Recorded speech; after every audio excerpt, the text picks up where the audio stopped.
Welcome into the Inside Carolina On the Beat Live podcast. It is Tuesday night, 9 o'clock. You know what that means. Inside Carolina is live, and we're sponsored by Johnny T-Shirt and JohnnyT-Shirt.com. With On the Beat Live comes producer John Bowman. I'm your host, Tommy Ashley. Ross Martin will be here in a minute, in about 15 minutes. But the two most important people tonight in this podcast are one, Greg Barnes, is certainly a familiar face for everybody that follows Inside Carolina, and everybody knows what's going on with Greg, and that Greg is moving away from the beat into what I hope to be bigger and better roles, and certainly bigger and better roles for him and his family.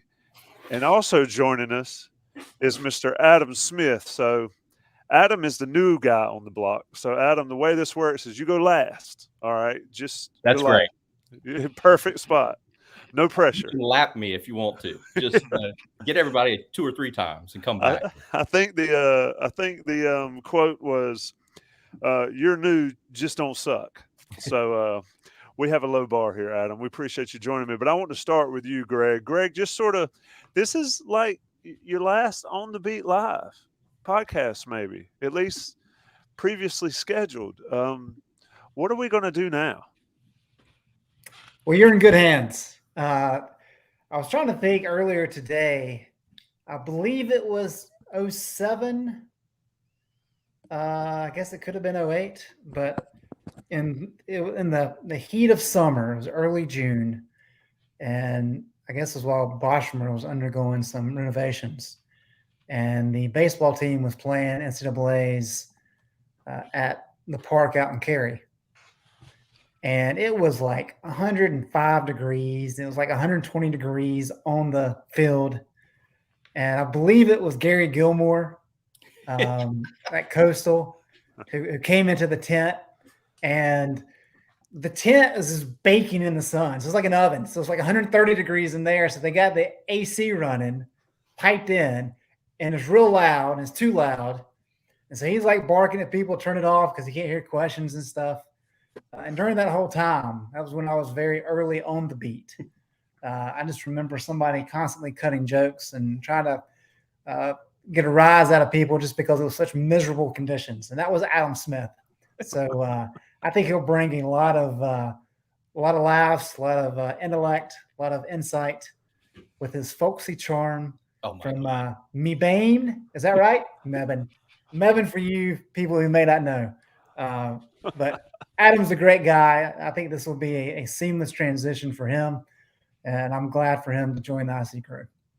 All right, Adam, before Ross gets in here and sort of takes over with his presence, tell us a little bit about, we'll do it like a recruiting thing, like what do you bring to the table? What do you think you can bring to the team? What are you going to bring to the program that is Inside Carolina?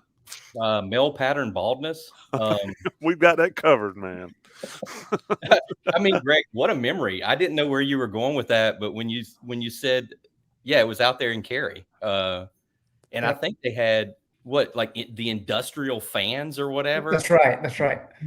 Like just trying to, it was so freaking hot. And I think Gary Gilmore got in trouble for not giving an opening statement.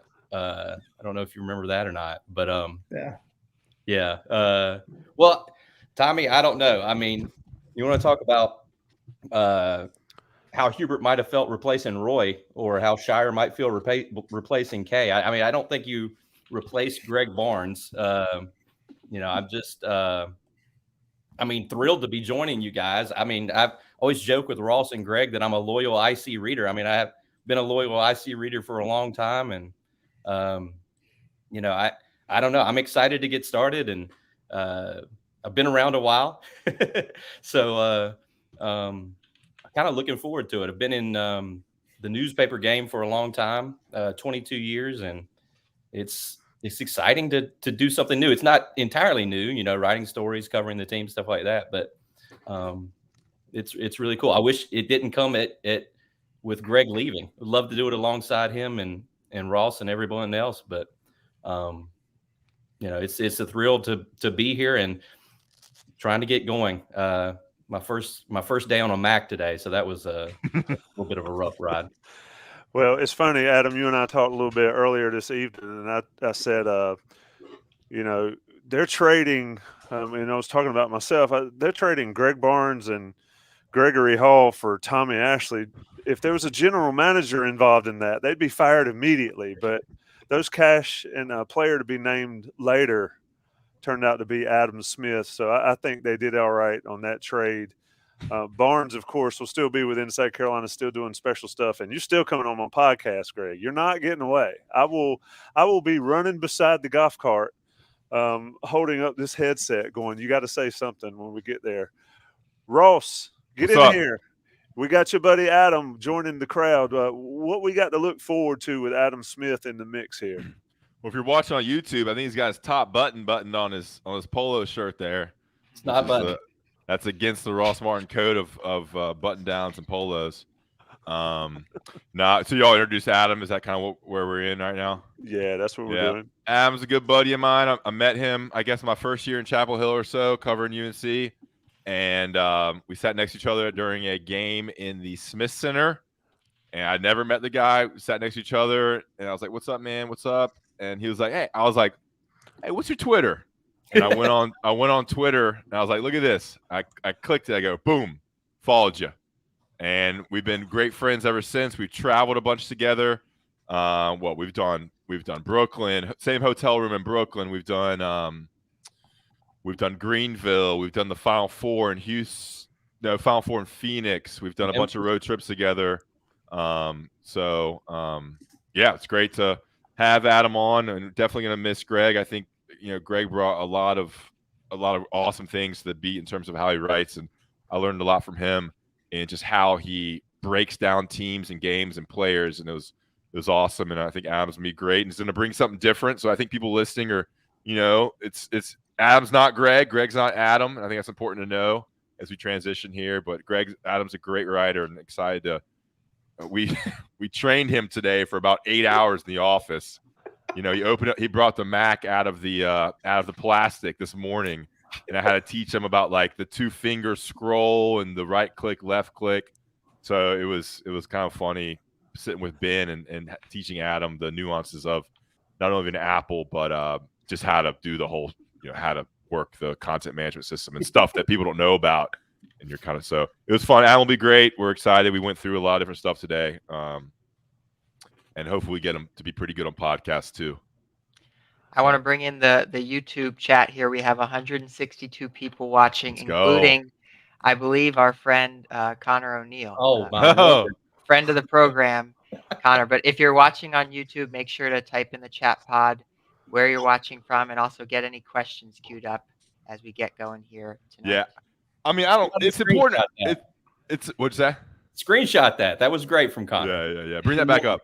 It's important to realize that Adam is one of my best friends. So it's kind of funny, like, you're working with one of your best friends. It's kind of crazy. So it should be interesting. Interesting to say the least over the next year or so, or whatever. However long this lasts. Ross actually didn't tell the full story about the first game we sat beside each other at the Dean Dome. He was roasting me unmercifully for taking notes on a legal pad, which, I mean, we didn't know each other, but he was letting me have it, and I probably deserved it. I'm sure I looked like a dinosaur doing it. So he told me that, they have the internet. These things are on the internet. You don't have to write them down, which is true, but some habits die hard. Yeah, I think Adam comes from the old school journal. I mean, he's been working in the paper business for 22 years and went to J school at UNC. And I've never written for a paper. I've only written online. I've only written for message boards. And so my training and how I've been brought up, as I like to tell Adam, I'm from the hard knock school of blue collar journalism, where like I was not taught how to do things. I pretty much kind of taught myself and then kind of learned as I went. And it's funny, the contrasting styles. I mean, it shows. I mean, I make a lot of typos and a lot of errors. So, yeah. Well, it is a Mac world, Adam, and you picked it up. You picked it up seamlessly to getting in on here. It's cool. So this will be a fun show tonight. Normally, it's just the four of us: John, Greg, Ross, and I. But then hopefully we'll continue to be Adam, Ross, myself, and John as we get these things rolling. We'll mix some people in here or there. Let's talk a little bit about this Carolina football team, and you know, I always want to go to Greg first, but I'm not. I'm gonna go to Adam first. Go to Greg first. No, you are on the hot seat, man. You either sink or swim, and you will be great. Look, right out of the gate, Carolina suffers an injury in a position that they cannot afford an injury with Antoine Green going down. Your thoughts on how that's going to play out here in preseason camp? I think I heard Max say 6 to 10 weeks. I mean, that's an awfully big window there. And if we're going Carolina style, it's going to be at least 10 weeks. It usually is when Carolina does the injuries. But that loss for that position group, what's it mean for that team? I mean, yeah, like Mac was saying the other day on Monday that, you know, the optimistic time frame would be September 24th for Notre Dame. But I mean, that would be the quickest, you know. I mean, he could be out till, you know, mid-October, late October, November. I mean, maybe. I don't know. I think you have guys. I think the guys that are left there have a combined 15 career catches in college. Does that sound right to everybody?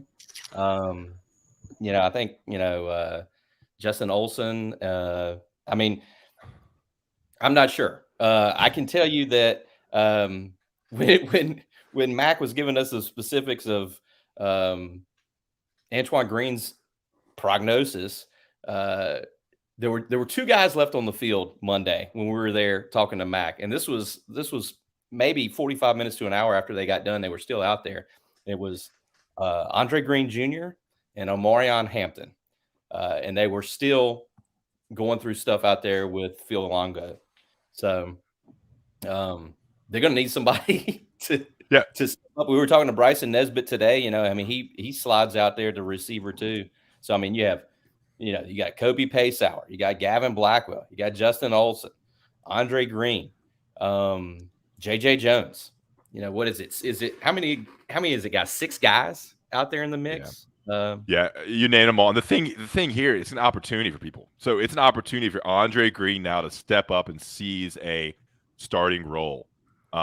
It's an opportunity for JJ Jones to become a big time player. And I think you're right with Bryson Nesbitt. I mean, it's a chance for him if they're really gonna give him the ball on the outside as a wide receiver. This will be why. And so it'd be interesting to see how much he gets moved out to tight end. Gets moved out to wide receiver. We did talk to him about it today, but I'm excited to see Andre Green. Now I mean, it's like if we thought Andre Green was going to start maybe that 3rd or 4th receiver, now it's like, all right, that's an opportunity. Now you can go in and make plays and maybe be the guy as UNC's number 2, 3, or 4 wide receiver. Greg, what do you think? I think the odd thing about this is because North Carolina is so short on wide receivers in terms of scholarship players. We've talked about that since spring. And just, 9 on scholarship, whatever that number is. Strangely enough, that's actually helped in this dynamic because what happened is, as you talk about, Nesbitt had to play some of the outside wide receiver just because they need an extra body there. Josh Downs has played everywhere since the spring. Now we know that Kobe Paysauer is he's working at outside wide receiver now, in addition to Jones and Blackwell and these other guys, as well as Olsen. So it's really one of those unique situations where they've already kind of been cross-training guys, and I think that's beneficial. The other component of it, too, is if you go back a couple years when North Carolina had Michael Carter and Javonte Williams, yes, they ran a lot of 11 personnel and that type of thing. They also ran with both those guys on the field some. So this is really an opportunity for Phil Longo to get creative. And Matt mentioned the other day, hey, this may be a time for 2 tight end sets. We haven't seen that much, but when you have Nesbitt, who can slide out and play detached, that's very beneficial because Kamari Morales is really good attached. He's like a traditional big tight end who's athletic. And you can move Josh Downs around. You can do 2 running backs. So a lot of different things you can do early when you know that Antoine Green is supposed to be back. I think if this is going to be a situation where it was 10 to 12 weeks, well, now that's a lot of stress on the offense and the skill positions. But if it's 6 to 10 weeks, and we're talking about get through the first 3 weeks, maybe you can get him back by Notre Dame, and then you got the bye week in there to help. Right. I think all those things could help, and North Carolina can scheme around it because this injury occurred so early in training camp. I want to bring in our first YouTube question here. This is a good one from Drew, and we've already talked about him a little bit. but Bryson Nesbitt, he's a promising freshman who's now, I think, entering his sophomore season. Do you think he's going to shift outside a little bit more? That's what Drew is wondering here. Or do you think he'll maybe stay at tight end in some of those 2 tight end sets? And not necessarily shifting out as a tight end, but being a wideout rather than a tight end. I think it's a given as a tight end he'll slide out some, but does he move out there? Does he change positions, Ross? Yeah, so they he could step outside, detached, and be a slot receiver and be a physical guy across the middle, going against a nickel or a safety where he may have the advantage, or even a linebacker there. Or I think the question here is he going to move outside of the slot and it'll be a legitimate outside receiver where he could be more of an end zone threat? And they say yes, but look, the tight end has never been a prominent role in this offense. So how much they say this, but how much is that in reality? I think a lot of what they say about tight ends is for recruiting purposes to try to get the good tight ends. But look, maybe Nesbitt is that guy. UNC hasn't had a really, really good tight end since Eric Ebron. So maybe Nesbitt is the guy. But, I think he does have that athleticism. And you look at his, he's 6'5", 235. He's not big. He's not a big, bulky tight end. He is an athletic, physical, lengthy, oversized, jumbo athlete wide receiver. So we'll see. I mean, we won't know until we see him line up. And look, we haven't seen any scrimmages. Mac has not opened a scrimmage for us, and he closed practice on Monday. So we've seen just about as much as you have. Not to be bitter or anything. But the thing is, talk about tight ends. I mean, if you're a football coach, for whatever reason, you love to talk about the other team's tight end. I mean, think about how many times UNC plays someone that Mac is just raving about the tight end. It's just like it's football coaching 101. I mean, like the other two, they really use the tight end. They get him involved. I mean, that's just a thing for some reason. And the only one that I can remember actually doing something was Boston College guy. That was a monster a couple of years ago. It can be a huge weapon, man. It can be a difference maker in a game. I mean, you see it in the NFL all the time. Travis Kelce, but they don't. Travis Kelce and who's the guy for the Patriots and Kittle and Gronkowski. Gronk. I mean, those guys don't grow on trees. It's a very unique position where you have to be able to block and be able to catch a pass across the middle and then be able to run with it. So it's a unique spot.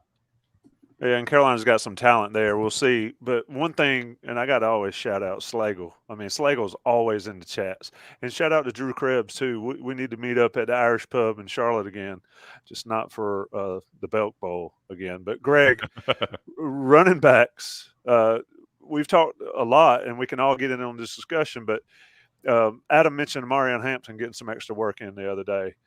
Everybody thinks he's going to be a guy or the guy or one of the guys. Does this provide an opportunity for Longo to use more than one of those guys at a time? Because, yes, he played Carter and Javonte together some, but not a ton. Does this force him to try that at least with these talented guys? It's a good question, Tommy. And I almost think if you're going to try to do that with the young guys, it's probably going to be too much. Just because you're adding roles to what they want to do. And that's one thing Mac talked about the other day is it's not necessarily in terms of simplifying the offense, but it's kind of paring it down so that if you're having to rely on Andre Green Jr.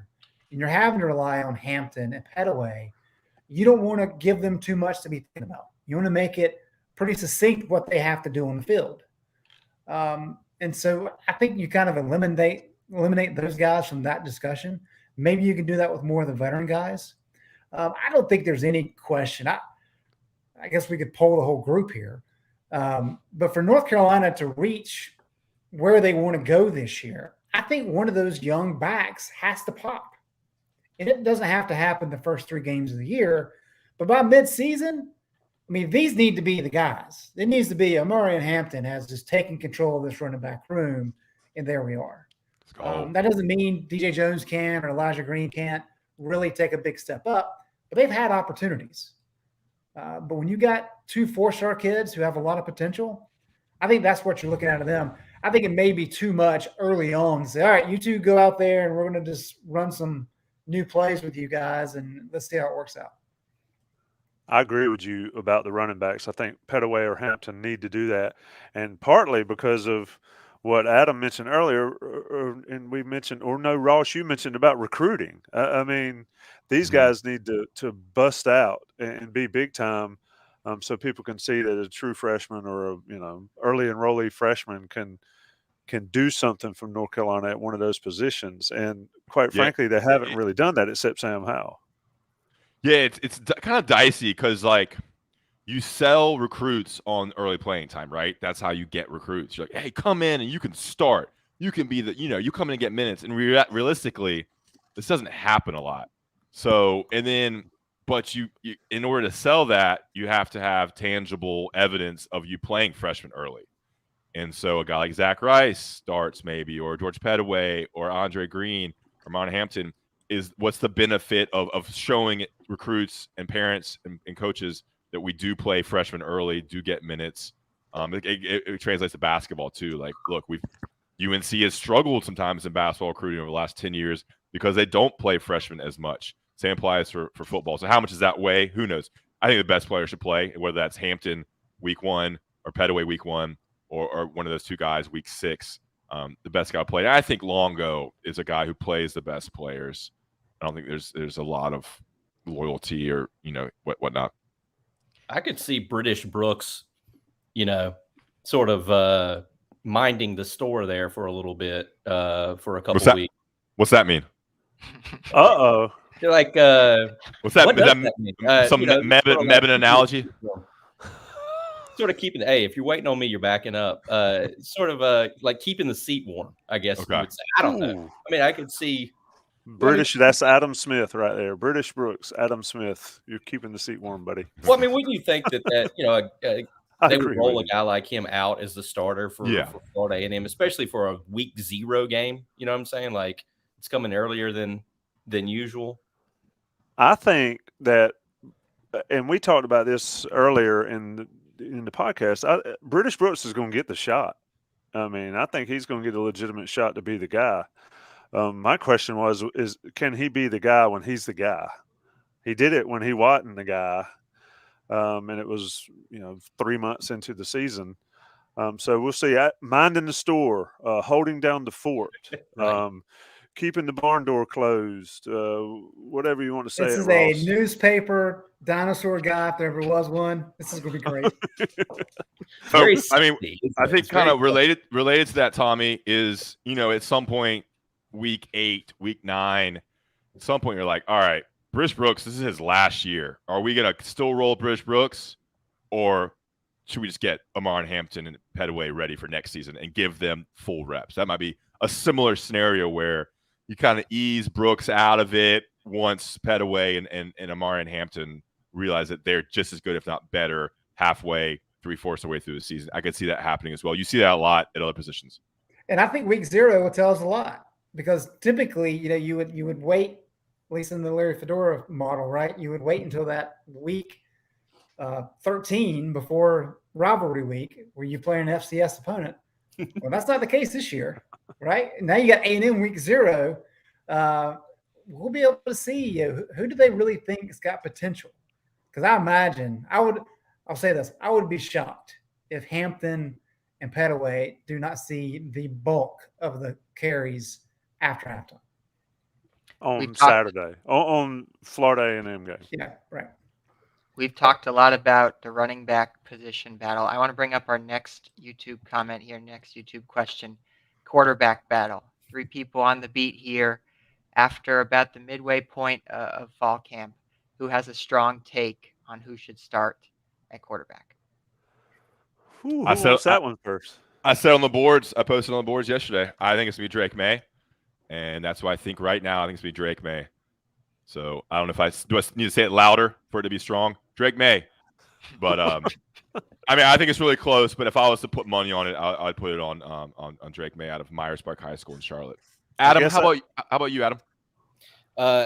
Ross, North Carolina football coach Mac Brown said on Monday that was one position he's not worried about. He's not worried about quarterback. You know why? Because both of them can play. So, and the 3rd string freshman out of Alabama, who I can't think of his name right now, Connor Harrell. Thank you, guys. He's good too. He's running around out there making plays. But I mean, if you made me make a pick right now, I'd say Drake May too. Now I have nothing to back that up because we haven't seen Yeah. them doing We just anything. we haven't seen them. I would love to see them Monday. Just watch them, and you can notice differences. Greg, I feel Greg can like analyze a little bit better. Watch them for 10, 15 minutes. The whisperer. Have right you here. changed at all, Greg? You said I have not Criswell. changed. I have not changed. I mean, I think May's the guy, right? But I think what Adam said is important, because I do think they can win with either Criswell or May, and that's an important distinction. And I think Mac is being honest when he says that. Just a few times we talked to him this offseason, I completely believe him when he says they're confident they can win with either guy. So the should part of it is where it gets interesting. Who should start? I don't know.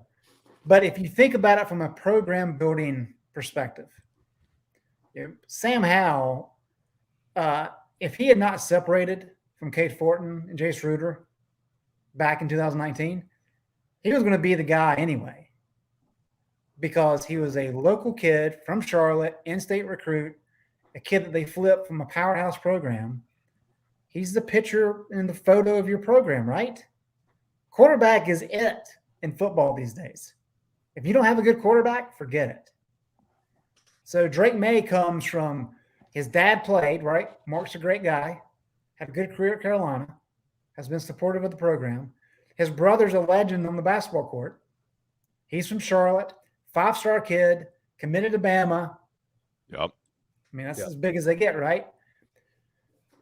Like, there's a lot of things off the field that play in Drake's favor that helps the program. And I think that, as unfortunate as it may be, those are hard things for Jacoby to kind of overcome.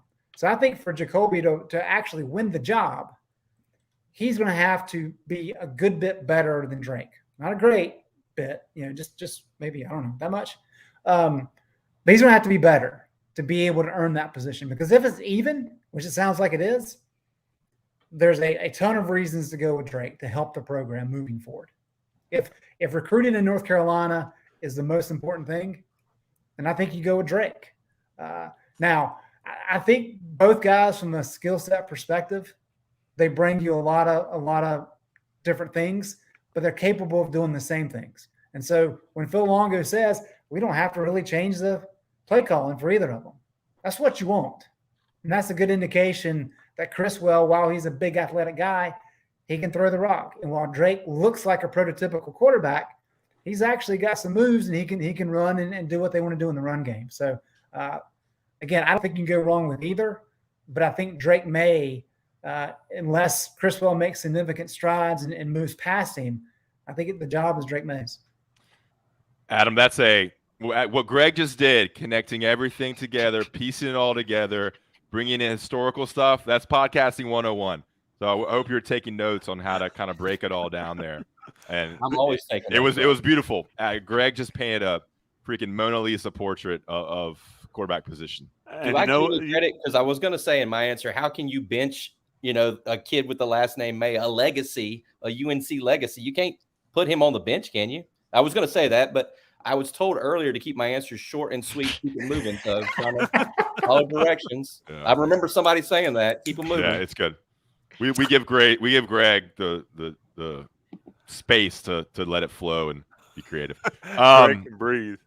So this is the Ross Martin. By the way, folks, this is On the Beat Live with host Ross Martin. Go ahead, Ross. Sponsored by Johnny T-shirt too, by the way. Yeah.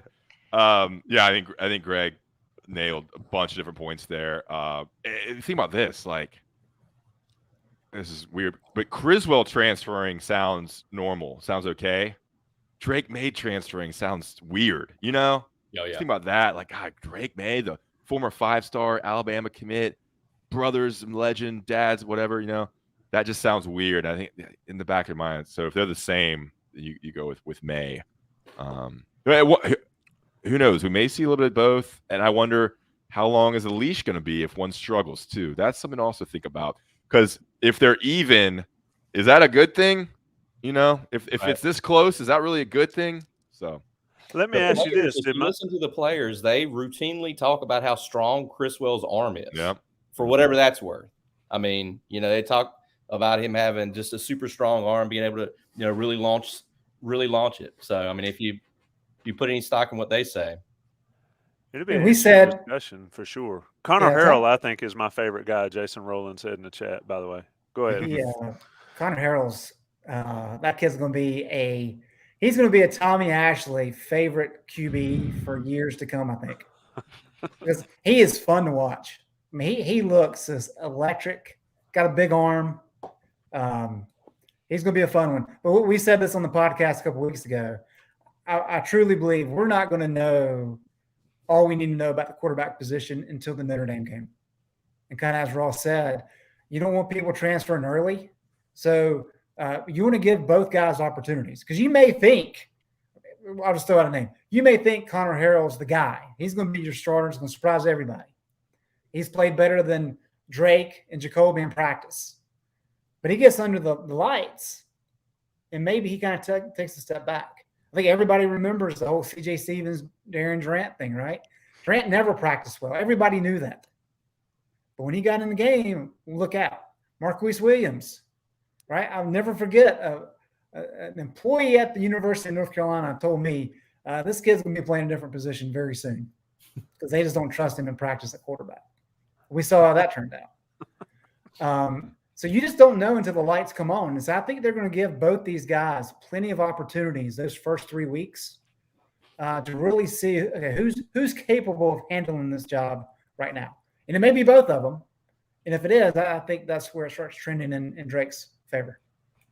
And I think, I mean, maybe just to add to that, Greg, I think it should be interesting to see how many people potentially get rolled out against Florida A&M in the opener. If you're playing, you're playing an FCS team, and if you're, leading like you probably would expect to be, how many people just get in there and get some run, and then compare that to what potentially could happen in Boone the next week, where that won't be an easy place to play. So, I mean, what sort of shrinkage, I don't know if that's the right word, gets used when you go from maybe wheeling and dealing against Florida A&M to getting up to Boone and trying to win a game against Appy State. What, Greg, as far as the schedule here, do we all agree, and let's get this out of the way, do we all agree that the first 3 games, they need to win them all, clearly? And they damn well better win the App State game, or Mac Brown's going to see a different fan base than he's ever seen, in my opinion. But how important are these first 3 games to get guys acclimated that might not otherwise have been acclimated? Like, the year they played Oklahoma and Texas in the first 3 weeks and things like that. How much do they use these first 3 games to do that, to get ready for the ACC season and Notre Dame starting on the 24th, Greg? Yeah, I think it's imperative that they set the schedule the way they did. I think moving A&M to week 0 was very savvy on Mac's part. Because now you've got, not only do you have a bye week, you've got 4 non-conference games to start the year. And yeah, you'd like to win all your non-conference games, clearly. But Notre Dame's going to be really good. So that's going to be a tough one. But if you go through the first month of the season at 3-1, and you haven't even started ACC play, I think you're going to be in really good shape, because that's 4 opportunities for your guys to play against decent teams, including one really good team, play on the road twice, and to have just a ton of shared experiences. And that really sets the stage for ACC play. The team didn't have that last year. I mean, they had all the pressure on them going up to Blacksburg, got smacked in the mouth, and never recovered. And I think the way this schedule is set up, they can build. They can have success because there are games they should win. Now, Appalachian State, to your point, Tommy, they're going to have to bring their A game. But if they play their A game, that's a game they should win, and maybe handily. If they come out and play their B game, now it's going to be competitive. But that's an opportunity to win against a good opponent. That's going to be a crazy atmosphere in the second week. And so I think it sets up perfect for them to get a lot of those experiences and to build the confidence and to get the snaps to really put them in position for the staff to know, hey, these are the guys that we trust enter an ACC play so that we have a chance to win the Coastal. Yeah. The App game is lucky it's a noon game, I think. I mean, it's gonna be rowdy up there. I mean, look, this is not your grandfather's Appalachian State. Maybe they're not as good as your brother's Appalachian State, which was really good 4 or 5 years ago. But this is a App State team that's It's in the Sun Belt, Adam. You're looking at me like I'm crazy. They got some talent. They got like 4 or 5 players in the NFL right now. So, and that's a rowdy crowd. UNC should be better, but App State came to Chapel Hill and beat down the Tar Heels 3 years ago. So that's a scary matchup in Boone with a new team, and so they better be on their A game. Adam, something to add on that?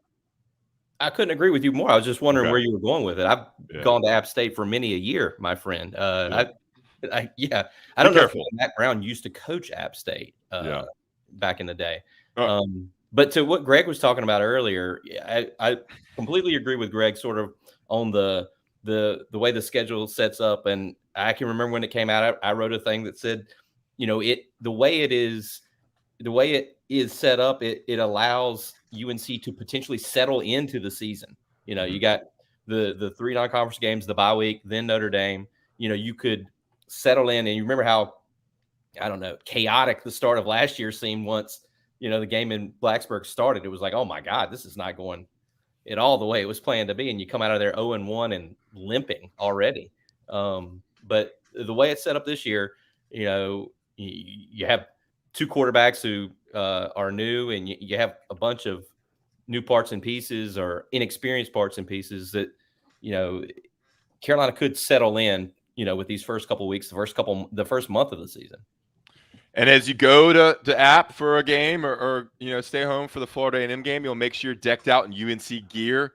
That's Johnny T-Shirt and JohnnyT-shirt.com. Right on Franklin Street, online at JohnnyT-shirt.com. Your one-stop shop for all your UNC apparel. Head to our loyal sponsor, Johnny T-Shirt, right on Franklin Street, locally owned, alumni owned, and of course online at JohnnyT-shirt.com. Great customer service. All Inside Carolina subscribers get 10% off their purchase with the Inside Carolina promo code found on the premium message boards.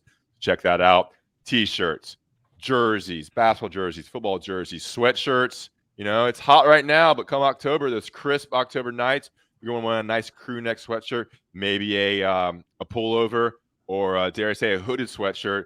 Go to Johnny T-Shirt and get everything you need, all your UNC apparel. Great for gifts, birthdays, wedding gifts. I sent my buddy Jack Richmond and his bride 2 Johnny T-Shirt crew neck sweatshirts for their wedding. So great for gifts, Christmas, Thanksgiving, the always common Thanksgiving gift.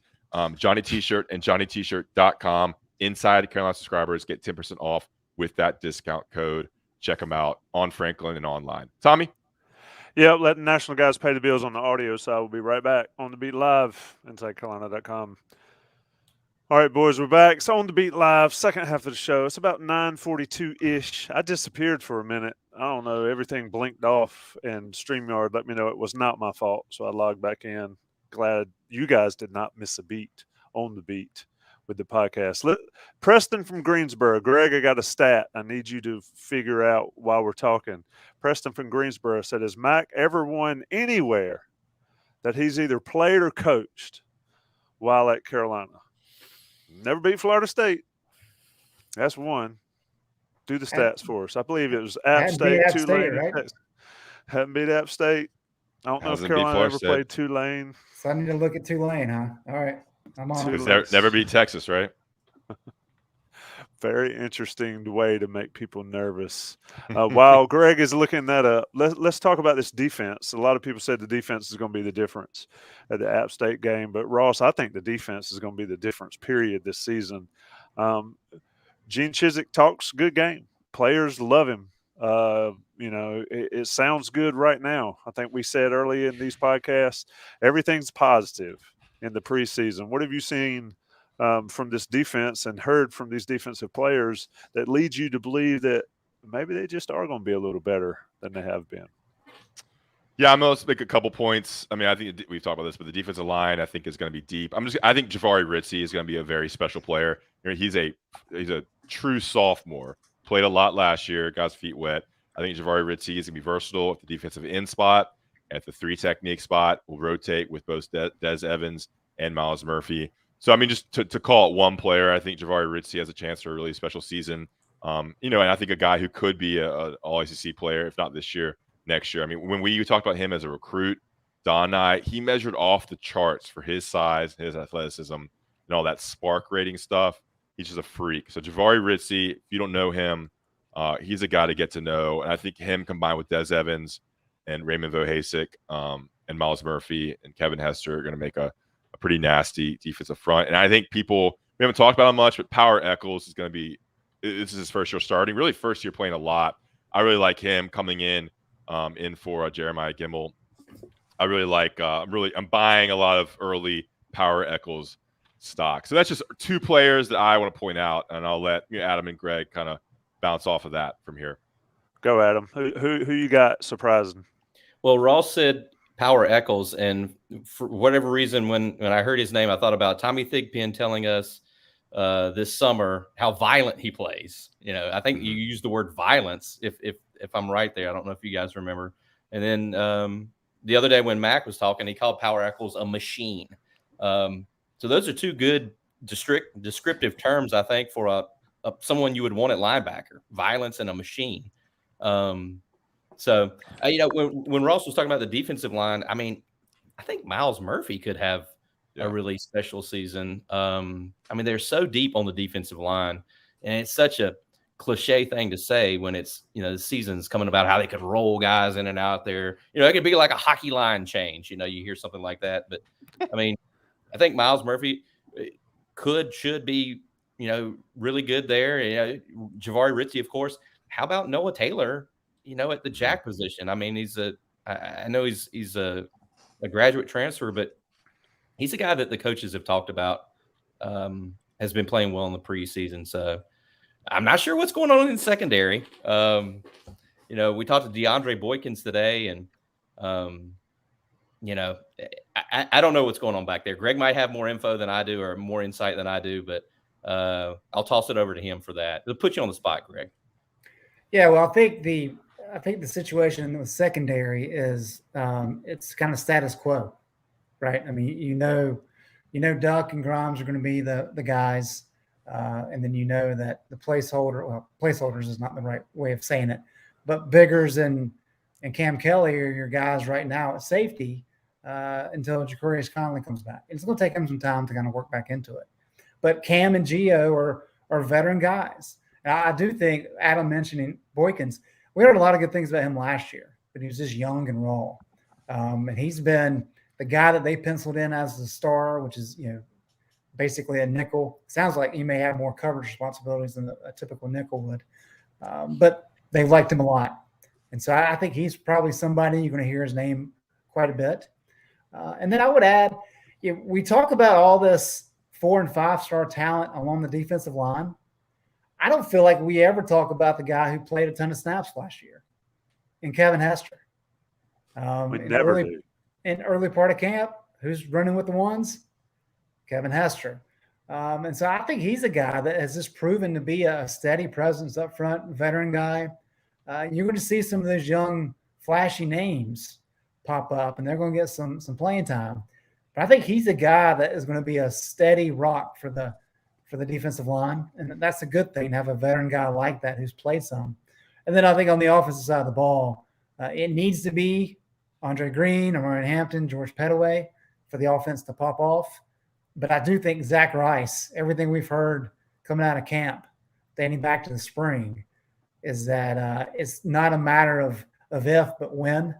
And he's coming on strong. So I think he's going to be a key player for that offensive line on the end. Yeah, why not just start him, and then you can sell future offensive line recruits. Look, we started this 5-star. Come and we'll start you. Guy seems like he's ready enough. Maybe just throw him out there. One thing, John, sorry. I think in the secondary, some of the questions, like as Adam alluded to, like what's going on in the secondary, they were a reason for a lot of the losses last year late. And so I think there's a general bad taste in the mouth of fans of the breakdown against NC State, maybe against South Carolina. And then you always saw them throwing up their hands in confusion, not knowing the plays, which we've talked about. And so I think that kind of lingering image of getting beat against State and all this confusion, that's what's nervous for us. And so there's this cautious optimism that Charlton Warren has gotten that fixed. But we don't know yet. We haven't seen them play. But we know Grimes, Storm Duck. They like the Legend Cavazos kid.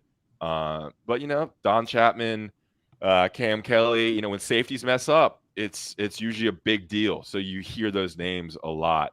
I'm missing one safety, whatever, but Geo Biggins. Geo Biggers, yeah. So there's a little nervousness, I think, there. But look, we hear about Charlton Warren is how good he is, disciplinarian, focus, tactician. So there's optimism in what he can do to change that group in the 9 months he's had them. John? Yeah, and the other part about it too, let me just add this to what Ross said. People see some of these guys make mistakes. Cam Kelly, let's lay it out there. Cam Kelly made a mistake at the end of the state game, led to a 64-yard touchdown pass that had, my brother's a big state guy. He was walking out of the stadium. And he's walking, and you can, if you've ever been to Carter Finley, in the corners, you can actually see the field on the concourse. So he sees the touchdown and goes and finds a seat. And it just reinvigorated that place, and State goes on to win. Cam Kelly knows about that. And people see that, and they hold that against him. But I think it's important to understand that the coaches understand who is their best opportunity to minimize mistakes. As Ross points out, like if you mess up on that back end, it's not going to go over very well. And one of the first days of camp that we were able to watch, I'm not going to name his name, but one of the younger guys who didn't play a whole lot last year, and the fan base has been saying, well, this kid's going to be great. Let's put him out there. Charlton Warren was tearing him a new one because he was lining up incorrectly on the side. And it was not a pleasant conversation between those two. But that's what it takes, is you have to be perfect in practice if you want to have a chance to play in games. And so just because a guy's made mistakes in the past on the field, that doesn't mean that he just needs to be replaced. It means that he's still probably the best option, and they're trying to coach these guys up. So it's not always the guy that hasn't played that's the better option. I think fans understand that, I think, a bit with quarterback, but the same holds true for every other position. The image of Emeka Emezi catching that ball. I know you guys have seen the still photo of it, and Cam Kelly getting there late, helpless, almost, just the red, that you want to talk about a photo from that game, that touchdown pass, him getting there late, Emezi, a picture being worth 1,000 words. You're not going to endear. You're not going to endear. You're not going to endear yourself to Inside Carolina subscribers by that. About rubbing that. Yeah. I'm not trying to rub anything in. I'm just saying, remember how memorable it was. I think to Greg's point, though, the play, the big touchdown, once they got the onside kick, it was over. I told people after the field goal it wasn't over yet. But go ahead, Ross. That's Emeka Emezi, who was not offered by UNC, who came to four camps in a row and was not. He just wanted a UNC offer, never got it. It was Charlotte kid, right? Yeah. It always comes back. Cam Kelly was asked about it. You remember when we talked to him a couple of days ago? He got asked about, how often do you think about the way the state game ended? Because that's what we all think about. Yeah. It's it is they've got to be better, but I think the defensive line, like we've said in the past, the defensive line linebackers can help out that defensive backfield. What you got for us, John? We are easing up on the 10 o'clock hour, so let's get some of these questions knocked out. With all that said, what Greg said, I still want to hear what your opinions are. Jared's question: any freshman going to get time on defense? Do you think any freshman can clear that barrier and not make mistakes and maybe help the football team? There's one name, right, Greg? I think so, yeah. That's big. Travis Shaw, 5-star out of Grimsley. I think I think we'll see him at some point. It might be a guy where he gets 20 snaps a game, but I think he's too good to keep off. I think his conditioning was an issue in the spring, and hopefully that's been remedied over the last couple months, but I think he's a guy you'll play some. I think he'll be like a backup nose tackle, 15 to 20 snaps a game. But yeah. Anybody else, Greg, Adam? I was going to say 5 years ago, we'd be talking about Bo Atkinson battling for a starting defensive end position, I think. He looks good. But because there's so much depth and talent on that defensive line, they're not going to need him. And that's a good thing for the program. That's one of the reasons we're probably scratching our head here saying, what freshman's going to play a lot? And that's a good thing. That's a good problem to have. We walked past them, Adam. I write everything down. Max said Marcus Allen the other day. He did, right? Ross, but you know what he said. Is he out of? I think he's out of Georgia, right? Like Walton or Marietta, somewhere around there. But Walton High School. Yeah, man, I don't know that. Mac mentioned Marcus Allen as a guy that is a freshman DB. That is a guy that is, They like Marcus Allen. They like Will Hardy. The 6'2", 210 safety, son of a football coach. A Caucasian safety. Out of and they like Lawrenceville, Georgia. Yeah, and Bo Atkinson. Adam, we walked past Bo Atkinson on Monday. What do you think about him? Just walking past him. I believe I looked at you and said, "How would you like to try to box him out in basketball? Keep him off the boards." He is massive. I mean 18 years old, 6'6", 6'5". He's built already. I mean, I can't believe. I mean, imagine being 18-year-old freshman looking like flowing mane of blonde hair. Yeah, Thor. Thor. Yeah, I mean, he looks the part. Help me, Greg. Help me.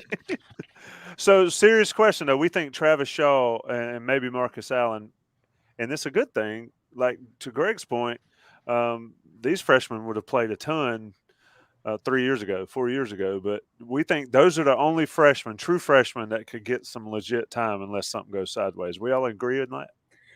The other names that we could throw out would be a linebacker, Sebastian Cheeks, and maybe just Caldwell, just because of numbers. They've only got 5 guys there, so they would like for Ra and maybe Cheeks, because Cheeks was here in the spring, to really give them some depth, so that you don't have to play Gray and Eccles the whole game. That's more out of necessity, not necessarily because they're much better than everybody else. It's a fair distinction to make. And I think with Marcus Allen, if he does play, it's because there's injuries in the secondary.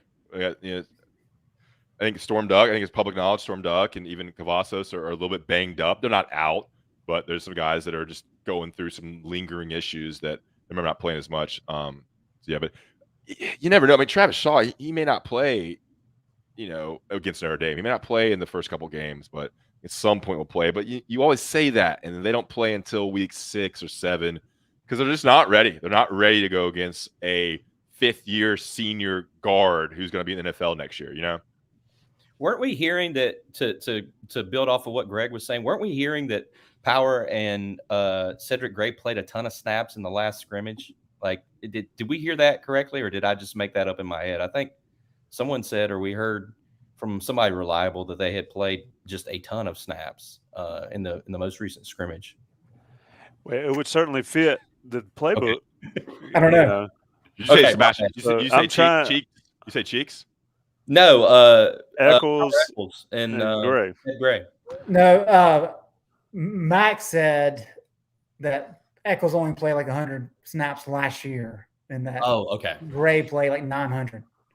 But beyond that, I don't know that he said anything. Thanks, Greg. Ross, that's how you help your brother out right there. If they're wrong, if he's wrong, call him out. Adam, that's wrong. Well, that's just what Max said. I don't know if somebody else told me that or not. I don't know. Well, I was saying when Adam was saying that, I would hope that Eccles and Gray played a lot in the scrimmage. They're the 2 starters, right? Right. Yeah. All right. Sorry. This is Adam. Don't put up with that.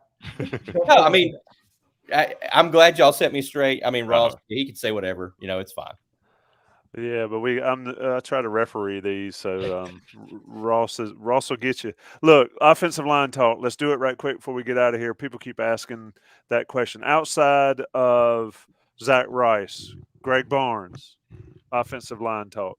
Carolina's got to be better here. They do, for sure, and I think that's an important thing, especially with the sacks issue. Sam had a role in that, so I think that will help. But what's interesting is if you look at what Jack McNeil did at Louisville, sacks were kept to a minimum. If you look at what he did with his time in Oxford alongside of Phil Longo, the sacks are going up. So I think that just tells us that it's Phil Longo's system that plays a role in this, and he's willing to take some of those risks. Like, my guy may get sacked more than yours, but I'm going to have more vertical bombs than you are. And that, it's risk reward. You got to be able to even that out. And I think the issue for North Carolina is that in games that they needed to make plays in crucial times, sacks popped up. You can't have that happen. It's one thing to get a sack on a vertical. It's another thing when you're like 3rd and 6 and you're trying to get a first down and you get a sack. So that's where things have to tighten up. And I think McNeil said all the right things. We'll have to see how that plays out. I think Austin Richards is the guy that needs to have a fantastic year at left tackle. That alleviates so much stress if that happens, because now you've got Rice and Rowland that you can really roll in there at right tackle. That allows you to really settle in on William Barnes at right guard. You've already got Ed Montelis at left guard. They like what they have at center with both Corey Gaynor and Brian Anderson. Looks like Corey Gaynor's kind of got a lock on that position. That's a solid group. And then you need some of the young guys. I think one of the key things is Richards. He could leave after this year. He's a senior. Montelis, he's a senior. Brian Anderson's gone. Gaynor's a senior. William Barnes is a senior. Spencer Rowland's a grad transfer. That could be your starting line, and all 5 guys could leave. So you've got to get a lot of younger guys playing. I know they always talk about trying to get 8, right? You want to have an extra tackle, extra guard, extra center. That gives you 8. They need to start letting some of these other guys play. And I think that's a key thing early in the year is trying to use these games that they should win handily to really build up some reps and give you an idea of what the future is going to look like, because you don't want to go in the next year having to replace 5 guys on the offensive line and there not be really anybody there that has a lot of snaps. A name. That is the content I come to the show for right there, Ross. And Adam, that right there, that's the stuff. A name to remember, I think. Travion Green is a freshman who I think they really like, and it will be good in a couple of years. He looked massive. There we go, Travion Green. I mean, he looks incredible, and he was the guy that they get offered, and he was overweight. He was 400 pounds, and said you had to lose weight. And he got down to 360, and he's lost weight. He had his shirt off on Monday at practice, and he looked massive, 6'7", carrying that weight really well. So that's a name to. He might not play this year, but I think a guy that will be a starter for UNC for years to come. Is Spencer Rowland, is he a guy that we're going to see on the field? I hadn't heard a ton about him other than a few coaches mentioned his name. Max said Monday that he may be getting adjusted to the speed of not playing in the Ivy League. He didn't name check the Ivy League, but he basically said that about Rowland. Well, Greg they don't bring in a transfer to sit. So, yeah, I think Greg would agree that they're using him both as left and right as a backup. I don't think he's gonna be a starter. He could be a guy that could be a trusted backup at left or right, a swing tackle. They call that, Adam. I've heard of the term. John, do you have any more questions before we can park this train? I have to welcome Adam to the show. I have one thing, and then Greg will get to you. Adam, we need you to predict Des Evans' sack total for the season. If the number is less than 20, it's not going to be accepted by the chat, I don't think. What's the UNC single season record for sacks? That's a Greg Barnes question. I'm already looking up one thing. Let me see what else I can find. Hang on. I can tell you that Gregory Hall, rest in peace, Gregory, on that bet. He had Des Evans. I had Tamon Fox last year, and he has still not lived it down. Man, I got Noah Taylor. I mean, I don't know, man. I don't want to say anything that might get me in trouble. Or I guess is that the point of saying something that can get you Adam, in trouble? this is podcasting. You pick something, you go with it, and you take it to your grave. Just say something. I'm close to my grave is the problem. I will say I'll say Des Evans 6.5 sacks. Lawrence Taylor had 16 sacks in 1980. That's the school season single record. So that record's not getting broken. We hear all that build up, Adam, and you go 6.5. Man, I'm trying to be realistic here, man. How many sacks has he had so far at Carolina? Well, he had none last year. Okay. Really? He had none last year? He had 0. Damn, dude. He was in pass coverage, Ross. That's right. Bateman had him dropping. He was back there with Clyde Pender covering the deep post. Yeah. I'm writing down Six 6.5 and a half is- sacks. I do Is- think Noah will be the leader. I think Adam's right. Noah will be the leader, and then I think it'll be Evans, and I think right there will be a guy like Miles Murphy and Ritzy. Miles Murphy almost did not like that we did not give him a chance to be in that list. So I'm going Miles Murphy with 8.5. You going Dez with 6.5? Now, Vip asked me to pick a number. I'm just following orders here. Yeah. What's Well, your you're stat, it. Greg? What's your stat?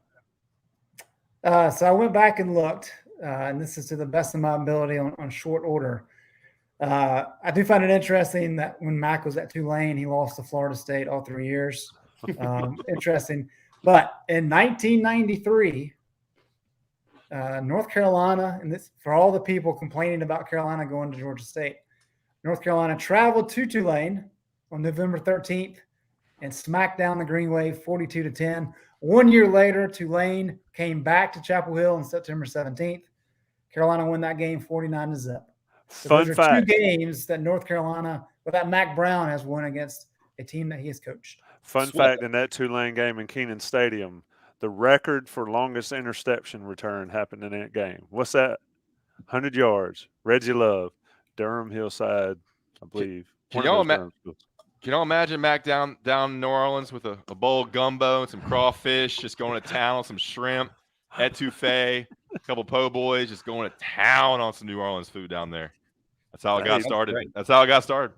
That is how it got started. Look, we are at our wits' end. All right. And so we're going to get out of here. Vipolis, we know Quinshad Davis is the Georgia State wide receiver coach. So maybe it's a trip to go see Quinshad down there. But Georgia State, when's that? The 10th, September 10th, Apps Labor Day weekend, and then Florida A&M on August 27th. It'll be here before we know it. Greg Barnes, we bid you farewell to the On the Beat podcast. Appreciate your many.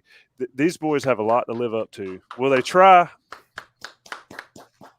We will see how they do. If they don't, I'm dusting off the mothballs and calling you back. Adam Smith, welcome to the group. We'll be back next week. On the Beat Live will be Tuesday nights at 9:00 during the season. God willing, the creek don't rise every day. That day at 9:00. Ross Martin, Adam Smith, Greg Barnes, John Bowman, bringing it together. I'm your host, Tommy Ashley. Johnny T-Shirts a sponsor. Peace, folks.